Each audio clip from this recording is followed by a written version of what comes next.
আজকে আমরা নতুন একটি সূরা ইনশাআল্লাহ শুরু করব। সূরাটির নাম সূরা মুহাম্মদ সাল্লাল্লাহু আলাইহি ওয়াসাল্লাম।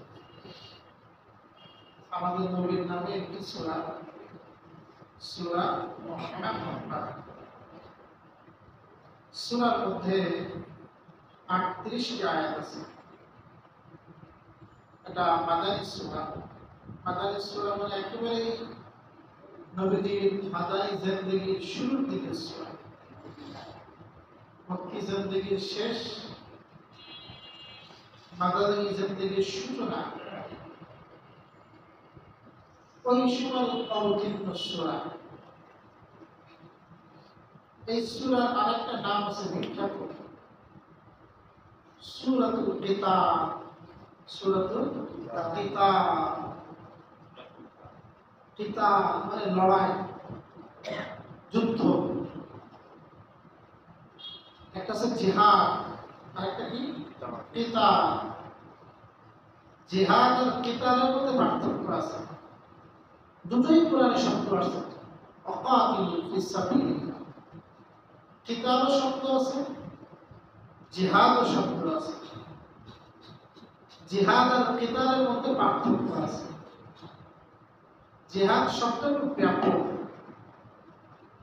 জিহাদ মুখের দ্বারাও হয়, জিহাদ হাতের দ্বারাও হয়, কিন্তু কিতাল এটা মুখের দ্বারা হয় না, অর্থের দ্বারা হয় না। কিতাল অর্থই হলো একেবারে যুদ্ধের ময়দানে কাফেরদের সাথে অস্ত্র সহ যে লড়াই, ওই লড়াইকে বলা হয় কিতাল।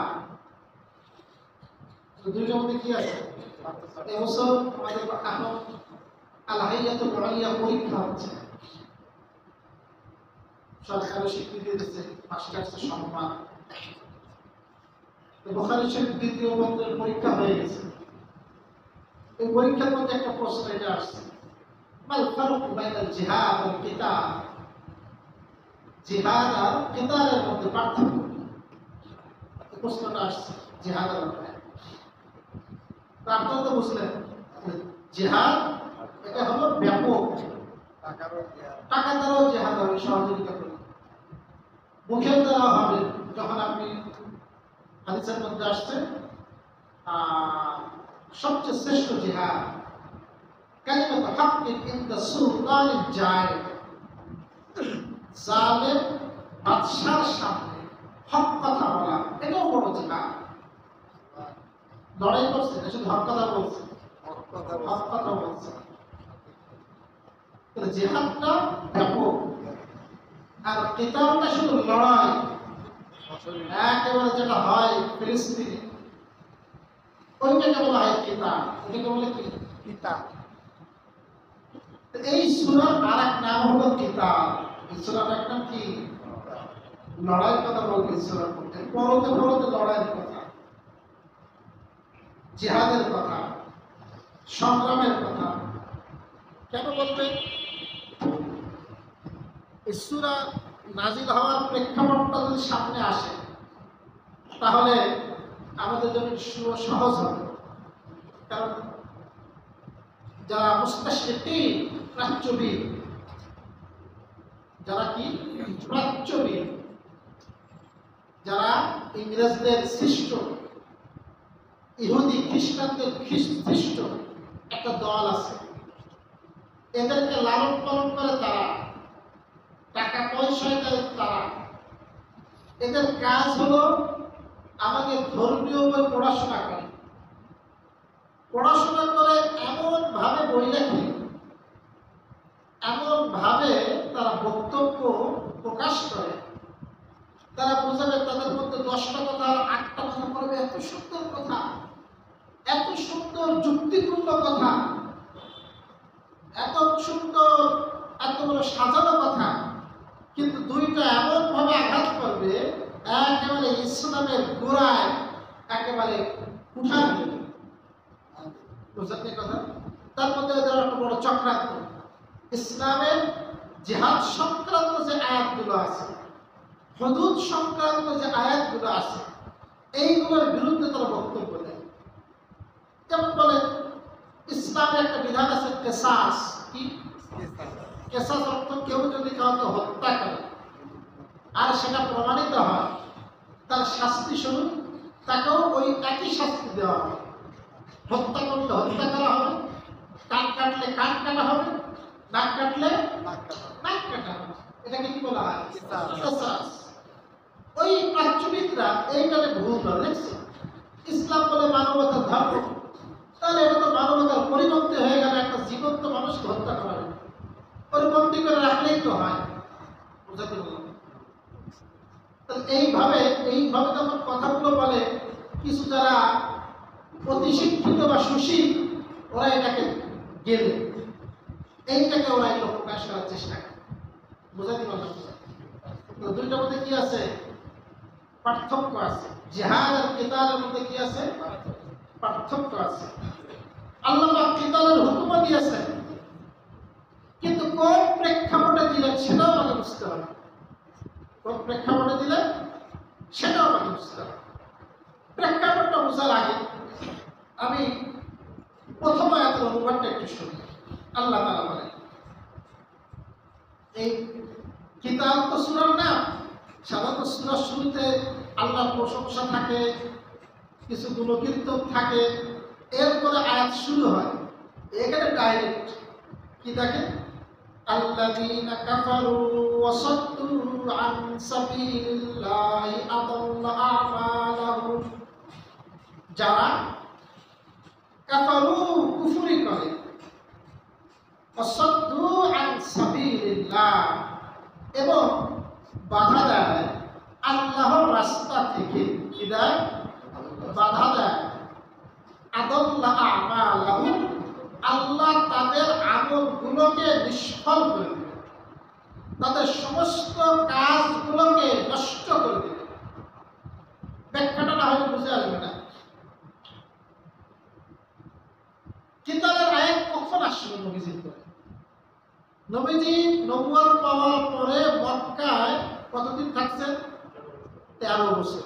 কতদিন? 13 বছর রাসূল দাওয়াতের কাজ করেছেন। আল্লাহ রাসূলকে এমন কোন চক্রান্ত নাই নবীজির বিরুদ্ধে যা তারা গ্রহণ করেনি। প্রথমে তো হুমকি দিয়েছে, তুমি নিবৃত হও, তুমি শেষ করে দেওয়া হবে। রাসূল তো ইসলামের ব্যাপারে ছিলেন একেবারে পাহাড়ের মতো অটল। যখন দেখে হুমকিতে কাজ হয় না, হুমকিতে কি হয় না? কাজ হয় না। এবার প্রলোভন দিয়েছে, তোমাকে এই দেওয়া হবে, তোমাকে সুন্দরী নারী দেওয়া হবে, নেতৃত্ব দেওয়া হবে, সুন্দর বাহন দেওয়া হবে, ক্ষমতা দেওয়া হবে, তুমি আমাদের কথা শোনো। তাহলে আর জামানায় জালেমদের মানুষকে কন্ট্রোল করার বিভিন্ন পলিসির একটা হলো, প্রথমে কি দেয়? ভয় ভীতি দেখায়। প্রথমে এখন উল্টো হয়ে গেছে, এখন প্রলোভন দেখায়, এরপরে ভয় ভীতি দেখায়। দুটোই দেখানো হয়েছে। আল্লাহ রাসূল একটাও গ্রহণ করেননি। এরপরে রাসূলের কাছে যখন কোনো মানুষ আসতে না পারে, সব চেষ্টা করা হয়েছে। এমনকি রাসূলকে হত্যার চক্রান্ত করা হয়েছে। বুঝছে না? একেবারে চূড়ান্ত সিদ্ধান্ত নেওয়া হলো দারুন নাদওয়াতে। দারুন নাদওয়াতে এখন এটা মসজিদে হারামের অন্তর্ভুক্ত। দারুন নাদওয়া ওদের পার্লামেন্ট ছিল, সেখানে তারা চক্রান্ত করলো যে আজকে রাত্রেই শেষ করে দিতে হবে, আর রাখা যাবে না। আবু জাহেল পরামর্শ দিল, এমনভাবে হত্যা করব যেন হত্যার দাগ কোন একক ব্যক্তির গায়ে না পড়ে। প্রত্যেক কওম থেকে একজন করে নেওয়া হবে, গোত্র থেকে, এবং সম্মিলিত হামলা করে হত্যা করা হবে। যেন হত্যার যদি দিয়ন দেওয়া লাগে, রক্ত মূল্য দেওয়া লাগে, সবাই মিলে দেব, কঠিন হবে না। আর আমাদের ব্যাপারে তারা কোনো অ্যাকশনেও যেতে পারবে না। আল্লাহ রাসূল সাল্লাল্লাহু আলাইহি সাল্লামকে ওই রাতে হিজরতের অনুমতি দেওয়া হলো। নবীজি হিজরত করলেন। মক্কা ছেড়ে যখন যাচ্ছিলেন রাসূল কাঁদতেছিলেন, সামনে আয়াতে আসতেছে সেই ইতিহাস। وكأين من قرية هي أشد قوة من قريتك আসতেছে। তো আল্লাহ রাসূল যখন যাওয়ার পরে মক্কা থেকে মদিনায় চলে গেছে, 1 বছর হয়ে গেছে। মদিনায় যাওয়ার পরেও কয় বছর হয়ে গেছে? 1 বছর হয়ে গেছে। তখন রাসূলকে বলা হয় যে আপনি লড়াই করেন তাদের বিরুদ্ধে। রাসূল মদিনায় যাওয়ার পরে 1 বছর হয়ে যাওয়ার পরে দেখলেন অবস্থা কি, আমরা তো ওদের নির্যাতনে নিজেদের বাড়ি ঘরে ছেড়ে চলে আসছি, নিজের বাল বাচ্চা ছেড়ে অনেকে চলে আসে। রাসূল নিজের বাল বাচ্চা ফেলে চলে গেছিলেন। রাসূলের যে মেয়েরা যায়নাব, এরা কিন্তু সব কোথায় ছিলেন? মক্কায় ছিলেন। বাল বাচ্চা রেখে চলে আসছে, পরিবার রেখে চলে আসছে। আসছি মদিনায়, ছোট্ট একটা এলাকা, এই এলাকাতেও তারা সুষ্ঠুভাবে থাকতে দিচ্ছে না, বিভিন্নভাবে অবরোধ করতেছে, বয়কট করতেছে, বিভিন্নভাবে অশান্তি করতেছে এবং আমাদের বিরুদ্ধে হামলা করার জন্য তারা অর্থ সংগ্রহ করতেছে। কি করতেছে? এমনকি আবু সুফিয়ানের নেতৃত্বে, আবু সুফিয়ান নেতা, আবু সুফিয়ানের নেতৃত্বে একটা কাফেলা সিরিয়া গেছে এবং সবাই সেখানে টাকা পয়সা দিয়েছে এবং বলা হয়েছে এবার ব্যবসায়ী যা লাভ হবে, এই লাভটা আমরা কেউ নিজেরা ভাগ করে নিব না, প্রত্যেকের মূলধন তো প্রত্যেকে ফেরত দেব, কিন্তু ব্যবসা করে যে লাভ হবে টোটাল টাকাটা মুসলমানদেরকে হামলা করে ধ্বংস করে শেষ করার জন্য ব্যয় হবে। বুঝেছেন? তাহলে একটা আমি এলাকা ছেড়ে চলে গেলাম আর এক এলাকায়, আমি আমার মধ্যে শান্তি করে থাকবো, আমি দাওয়াতের কাজ করতেছি, কিন্তু সেইটাও মক্কাবাসী কি হয়নি? সহ্য হয়। এখন ওরা যদি আবু সুফিয়ানের কাফেলা থেকে মরিকগঞ্জ চলে আসে আর ওই অর্থগুলো এক জায়গায় করে, আর ওইটা আমি নিশ্চিত জানি আমাদের পিছনে হামলা করে সচেষ্ট করা হবে, তখন প্রত্যেক রাষ্ট্র তাদের নিজেদের অস্তিত্ব রক্ষার জন্য ওইটাকে হামলা করবে না করবে? আমেরিকা মাঝে মধ্যে হামলা করে, কিন্তু ওরা করে হলো অন্যায়ভাবে, কোনো অভিযোগ প্রমাণিত হয় না, মিথ্যা অজুহাত দিয়ে। এরা হামলা করছিল, সেখানে অনেক কিছু আছে, কিছু ছিল, কিছুই পাইনি, এগুলো ছিল মিথ্যা অভিযোগ, কিন্তু ওরা হামলা করে শেষ করে দিচ্ছে। তো নবীজির অভিযোগ মিথ্যা ছিল না, নবীকে নির্দিষ্টভাবে জানানো হয়েছিল। এরকম হচ্ছে এই মুহূর্তে আল্লাহ তাআলা নবীজি সাল্লাল্লাহু আলাইহি ওয়াসাল্লামের উপরে জিহাদের, কিতালের বিধান দান করেন। বুঝলেন কথা? তখন আল্লাহ রাসূলকে জানানো হয় এখন আপনাকে অনুমতি দেওয়া হয়েছে, এখন আর কোনো প্রকার কোনো ছাড় নেই, এখন আর কোনো মিষ্টি কথা নেই, এখন যদি শুধু আপনাদের উপর হামলা করে, এই সামনের আয়াতে আসতেছে আল্লাহ বলেন এখন কাজ হবে ফজরবার রিকা, একেবারে ধরে ধরে গর্দানে মারবে। বলতে পারবেন? গর্দানে মারে হাত্তা ইযা ফাতুমুহু, যখন একেবারেই তারা দুর্বল হয়ে যাবে, ফাশুদ্দুল ওয়াসা, মজবুত করে বাঁধবে। কি করে বাঁধবে? হালকা করে না মজবুত করে? মজবুত করে বাঁধবে। এরপরে ফাইম্মা মান্নাম বা'দ ওয়া ইম্মা ফিদা, মনে চাইলে টাকা দিয়ে মুক্তি দিয়ে দিবেন, মনে চাইলে ফিরে ফিরিও মুক্তি দিয়ে দিতে পারেন, যদি মনে করেন এটা ভালো। ফিলিস্তিনে মুসলমান মুক্তি দিচ্ছে না, আমাকে টাকা নিয়ে মুক্তি দিতে এমন কোনো কথা নাই। যদি মনে করি আমার জন্য ভালো মুক্তি দেওয়া, তাহলে আমি মুক্তি দিয়ে দিতে পারি, আমার টাকার বিনিময়ে মুক্তি দিতে পারি। তা আল্লাহ সুবহানাহু ওয়া তাআলা যখন তারা একের পর এক মাসলুম, অত্যন্ত মাসলুম অবস্থায় আল্লাহ পাক কিসের বিধান দিয়েছেন? জিহাদের এবং কিতালের আল্লাহ পাক বিধান দিয়েছেন। আল্লাহ পাক বলে আল্লাযীনা কাফারু, যারা কুফরি করেছে, অসাদ্দু আন সাবিলিল্লাহ, এবং রাস্তা থেকে বাধা দেয়। বাধা দেয় কিভাবে? প্রথমত কঠোরতা, খবরদার কেউ ইসলাম ধর্ম গ্রহণ করতে পারবে না, কেউ মুহাম্মাদের বাণী শুনতে পারবে না, এবং বিভিন্ন জায়গায় চৌকি বসায়, পাহারা বসায়, কোন করণে যেন কোনো ব্যক্তি ইসলামের ছায়াতলে না আসে। কোন কর্মে যদি কেউ এসেও পড়ে, তখন তার উপর আসে সর্বপ্রকার নির্যাতন। ইতিহাসে এমন নির্যাতন করা হয়েছে সাহাবাদের। নবীজির একজন সাহাবী নাম খাব্বাব, কি নাম? খাব্বাব ইবনে আরাত। উনি ছিলেন মাজলুম সাহাবী, উনি ছিলেন একজন গোলাম,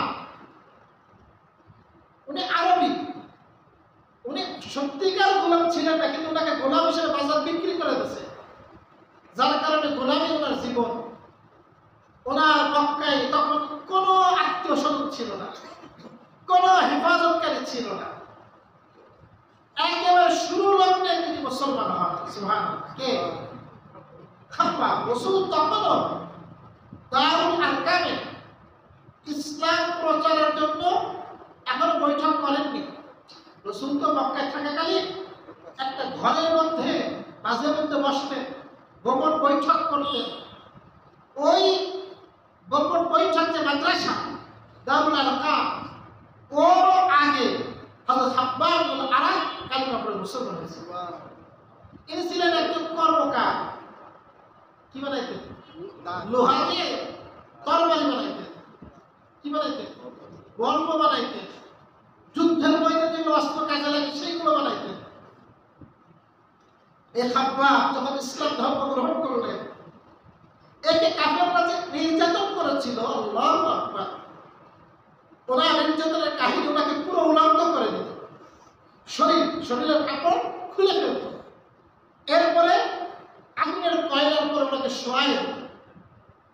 আগুনের কয়লা দাও দাও করে জ্বলত, ওর উপরে ওনাকে শোয়াই দিত, ওনার মাজা, ওর উপরে একজন ব্যক্তি পিঠের উপরে বুকের উপরে চেপে বসত, আর আগুনটা ওইভাবে ঘুরে ফেলে খুশে খুশে ওনার এই মাজা সমস্ত গোশত খুশে খুশে করত।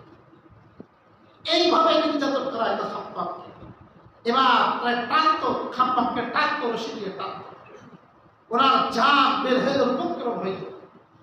আর ওনাকে আবার বলতো, তুই বল আল্লাহর সাথে শরীক আছে, তোকে আমরা ছেড়ে দেব। তুই মুহাম্মাদের ধর্ম, মুহাম্মাদের দল পরিত্যাগ কর, তোকে আমরা ছেড়ে দেব। এইভাবে নির্যাতন করত। উনি যে কাজ করতো কামাল, কাফেররা কাজ করতো, ওর কাছে টাকা দিত না। কি করে দিত না? আসলে ভাই দেখেন তো, অনেকে দোকান থাকে, ক্যান্টিন থাকে, নেতারা এসে খায়, টাকা দেয়, টাকা দেয়। আসলে ভাই উত্তরসূরি না, কার উত্তরসূরি? যারা মুসলমানদের টাকা পয়সা মেনে খায়, এরা কার উত্তরসূরি? আসলে ভাই, ওটা ছেলে কিন্তু সাহাবী আমরুল আস, বিখ্যাত রাজনীতিবিদ আমরুল আস, তার ছেলেও সাহাবী আব্দুল্লাহ ইবনে আমর, অথচ বাকি মাক্কাফির। আসলে ভাই, এই আসলে ভাই ওনার কাছে কিছু অস্ত্র, সহিহ বুখারীর হাদিস, কিছু অস্ত্র বানাইছে। খাব্বাব বলে, ভাই টাকা দেন, টাকা দেন, টাকা দেন, ভাই টাকা দেন, তুই ধর্ম ত্যাগ কর। ভাই না, টাকা দেন।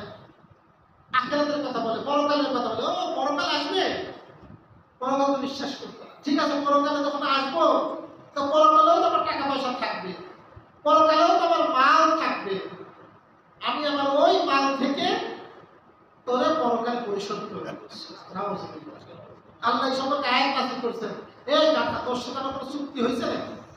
তোর পরকালে আমি মাল দেব? আল্লাহ তোর গাধা বলেনি, বুঝলেন না? তোকে আমি মাল দেবো, তোমার সাথে তোমার কোনো চুক্তি হয়নি। এইভাবে আস ইবনে ওয়াইল তাকে ফাঁকি দিয়েছে। এইভাবে তাকে নির্যাতন করা হয়তো। নির্যাতনের এক পর্যায়ে তিনি রাসূলের কাছে অনুমতি নিয়ে তিনিও হিজরত করে মদিনায় পাড়ি দেন। কে? হযরত খাব্বাব ইবনে আরাত। ওনার ওমর ফারুকের খেলাফতকালে একদিন ওমর ফারুক বলতেছেন, ভাই খাব্বাব, ওনাকে নিজের আসনে বসাইছেন। কার আসনে? ওমরের যে ওনার যে বসাচ্ছি ওনার তো সিংহাসন ছিল না, আমার তো চুলা হেলান দল থেকে গেছে এরকম একটা বসার জায়গা, এরকম বসার জায়গায় তো ওটা তো তারপরেও তো খলিফার চেয়ার, ওনাকে বসাইছে। ওমর বলতেন আমার এই চেয়ারে খাব্বাব ব্যতীত আরেকজন ব্যক্তি আছে যেই ব্যক্তিটা আমার চেয়ারে বসার উপযুক্ত। খাব্বাব বলতেন ওমর খলিফা আমিরুল মুমিনিন, ওনাকে বলে আমিরুল মুমিনিন। কে সেই ব্যক্তি? আমি ছাড়া আরেকজন আছে। ওমর বলতেন আরেকজন হলো তোমার ভাই বিলাল রাদিয়াল্লাহু আনহু। কে? বিলাল। তাকে ওরকম নির্যাতন করা হইতো। তা খাব্বাব বলতেন যে ভাই ওমর আমাকে যে নির্যাতন করা হয়েছে আমার নির্যাতনটা বিলালের থেকে হয়েছে। বলে বিলালের তো সাহায্য সহযোগিতা করার জন্য কিছু লোক ছিল, কিছু মানুষ তার পিছনে দাঁড়াইছিল, কিন্তু আমাকে যখন নির্যাতন করা হয় আমার পক্ষে কোনো লোক আমি করতে পারি। খাব্বাব উনি কুফা দলের থেকে, কোথায় থেকে? এরাকে কুফা শহরে ওনার ইন্তেকাল। ওনার ইন্তেকালের পরে ওনার জানাজা পড়ার হয়তো আলী রাদিয়াল্লাহু আনহু ৭৬ বছর হায়াত পেয়েছিলেন। আলী জানাজা নামাজ পড়ার পরে ওনার কবরে বসে উনি দোয়া করতেছিলেন, কাঁদতেছিলেন আর বলতেছিলেন খাব্বাব তুমি যে কষ্ট করেছো, তুমি যে ইসলামের জন্য কুরবানি করেছো, আল্লাহ তোমার আমলকে বরবাদ করবেন না, আল্লাহ পাক তোমার আমলের বদলা না। দুনিয়াতে তুমি কিছুই পাওনি, আখিরাতে তোমাকে আমল কি দেওয়া হবে ভাই? বদলা। এই জন্য অনেক সময় অনেক ভাই অনেক আমল করে, কিন্তু তারপরে দুনিয়াতে কষ্টের জীবন, প্রেশারের জীবন, অভাবের জীবন, বিভিন্ন বেদনার জীবন। প্রিয় ভাইরা আমার, ইবাদত বান্দাকে তাই বলে ছাড়া যাবে না, আল্লাহর উপরে হতাশ হওয়া যাবে না। সবচেয়ে বড় অকৃতজ্ঞ যে ব্যক্তি আল্লাহ পাকে রহমতের উপর হতাশ হয়ে যায়, আল্লাহ পাক ইহসানের উপর হতাশ হয়ে যায়। আল্লাহ পাক আমাকে যে অবস্থায় রাখে, আল্লাহ পাক আমাকে খাওয়ান বা না খাওয়ান, আল্লাহ পাক আমাকে যেভাবে রাখেন, আমাকে আল্লাহ পাক খুশ থাকবে। কি থাকতে হবে? আলহামদুলিল্লাহ। আপনি যে কুরবানি করতেছেন, আপনি যে ইবাদত করতেছেন, এই ইবাদতের বদলা যদি দুনিয়াতে আপনি নাও পান, আল্লাহ পাক এই বদলা কখন দিবেন? আখিরাতে। কোথায় দিবেন? এই জন্য আমার আমল, আমার মেহনত এটা কি বরবাদ না আল্লাহ পাকের কাছে মূল্যবান? মূল্যবান। আল্লাহ পাক বলেন ওয়াসাদ্দু আন সাবিলিল্লাহ, এবং যারা বাধা দেয়, বিভিন্নভাবে বাধা দেয় আল্লাহ রাস্তা থেকে, আদাল্লা আমালাহুম, আল্লাহ পাক তাদের আমলগুলোকে একেবারে বরবাদ করে দেবে। নেককারদের আমল বরবাদ করবে, আর যারা বাধা দেয় তাদের আমল বরবাদ করবে। যারা বাধা দেয়, যারা সৎ কাজে বাধা দেয়, যারা কি কাজে বাধা দেয়? সৎ কাজে বাধা দেয়, ইসলামের কাজে বাধা দেয়। আল্লাহ সুবহানাহু ওয়া তাআলার এখানে ঘোষণা, আমি আল্লাহ তুমি যতই কাজ করো না কেন, যতই চক্রান্ত করো না কেন, আমি আল্লাহ তোমার সকল চক্রান্তকে নস্যাৎ করব। সমস্ত আমল বরবাদ দুনিয়াতেও হবে, আর আখিরাতেও কিয়ামতের ময়দানে এই আমলের কোনো বদলা তাকে দেওয়া হবে না। আল্লাহ বলেন ওয়াল্লাযীনা আমানু ওয়া আমিলুস সালিহাত, এবং যারা ঈমান এনেছে, নেক আমল করেছে, ওয়া আমানু বিমা নুজিলা আলা মুহাম্মাদ, এবং ঈমান এনেছে যা নাযিল হয়েছে মুহাম্মদ সাল্লাল্লাহু আলাইহি ওয়াসাল্লামের উপর। যা নাযিল হয়েছে কার উপর? মুহাম্মদ সাল্লাল্লাহু আলাইহি ওয়াসাল্লাম। যখন মুহাম্মদ তার শব্দ শুনবো, কোরআন যখন পড়বেন তখন এটা দুরূদ পড়া জরুরি না, কিন্তু যখন এমনি শুনবেন তখন আপনাকে কি পড়তে হবে? সাল্লাল্লাহু আলাইহি ওয়াসাল্লাম। এটা একবার পড়া, যে মজলিসে বারবার উচ্চারিত হবে, অন্তত একবার পড়া ওয়াজিব। একবার পড়া কি? যদি না পড়েন গুনাহগার হবে। আর একাধিক প্রত্যেকবার পড়া, এটা হলো যতবার পড়বেন ততবার আপনার মর্যাদা বৃদ্ধি পাবে। যে ব্যক্তি একবার নবীর শানে দুরূদ পাঠ করে, আল্লাহ পাকের রহমত 10টা রহমত তার উপর নাযিল হয়। তো আমার দায়িত্ব হলো নবী মুহাম্মদের উপরে যা কিছু নাযিল হয়েছে তারপরে যারা ঈমান আনে, কিছুর পরে না। কি বলে আল্লাহ? বিমা, বিমা মানে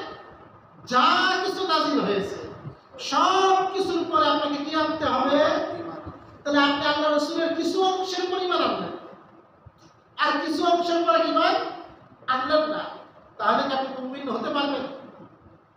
রাসূলের উপরে যা কিছু নাযিল হয়েছে বলবেন ঠিক আছে নবীর তরিকা তো ভালো, তাহলে বর্তমান জামানা হিসেবে টেকে না, এটা বর্তমান জামানা যা এই জামানায় এটা হয় না। বলেন হইল কিছু? বলে এই জামানায় ইসলাম তারা রাষ্ট্র পরিচালনা হবে এটা সম্ভব না। বলে না হইল কিছু? অথচ আল্লাহ কোরআনে কি বলছেন? আল ইয়াউমা আকমালতু লাকুম দীনাকুম ওয়া আতমামতু আলাইকুম নি'মাতি ওয়া রাযীতু লাকুমুল ইসলাম দীনা। আমি আল্লাহ দ্বীনকে পূর্ণ করে দিয়েছি। কি করে দিয়েছি? দ্বীন তো অসম্পূর্ণ, দ্বীন তো অসম্পূর্ণ। আর আপনি বলেন কিছু হয় কিছু হয় না, তাহলে আপনি দ্বীনটা কি মনে করলেন? দ্বীন তো অসম্পূর্ণ, দ্বীন অসম্পূর্ণ না। আর আপনাকে মুমিন হতে হলে মা নুসিলা যা কিছু রাসূলের উপরে নাযিল হয়েছে সকলের উপরে কি আনা লাগবে? ঈমান আনতে হবে। ওয়া হুয়াল হাক্কু মির রাব্বিহিম, এবং সেটা সত্য তাদের রবের পক্ষ থেকে। কাফফারা আনহুম সাইয়্যাতিহিম, যদি ঈমান আনেন তাহলে আল্লাহ কি করবেন? আল্লাহ পাক তাদের গুনাহগুলোকে দূর করে দেবেন। সুবহানাল্লাহ। যারা নবীর উপর ঈমান আনে আল্লাহ পাক কি করে দিবেন? প্রথম পুরস্কার তাদের গুনাহগুলোকে মাফ করে দিবেন, দূর করে দিবেন। ওয়াসলাহা বালাহুম, আর তাদের অবস্থাকে আল্লাহ পাক সংশোধন করে দিবেন। কি করে দিবেন? আল্লাহ পাক ঠিক করে দিবেন। নবীর কথার উপর ঈমান আনলে, নবীর কথা মোতাবেক চললে আমাদের অবস্থাগুলোকে আল্লাহ পাক কি করে দিবেন? ঠিক করে দিবেন, পরিবর্তন করে দিবেন। আজকে দুই আয়াত থাকুক। আল্লাহ সুবহানাহু ওয়া তাআলা যে কথাগুলো বলা হলো আমাকে আপনাকে সকলকে আমল করার তৌফিক দান করুন। আল্লাহ রাসূলের উপরে যা কিছু নাযিল হয়েছে সব কথার উপরে আল্লাহ পাক আমাদেরকে পরিপূর্ণ ঈমান আনয়নের তৌফিক দান করুন। আর যারা আল্লাহর পথে বাধা দেয়, আল্লাহর পথে বিভিন্নভাবে প্রতিবন্ধকতা সৃষ্টি করে, আল্লাহ পাক আমাকে আপনাকে তার থেকে হেফাজত করুন। আমিন ওয়া আখিরু দাওয়ানা।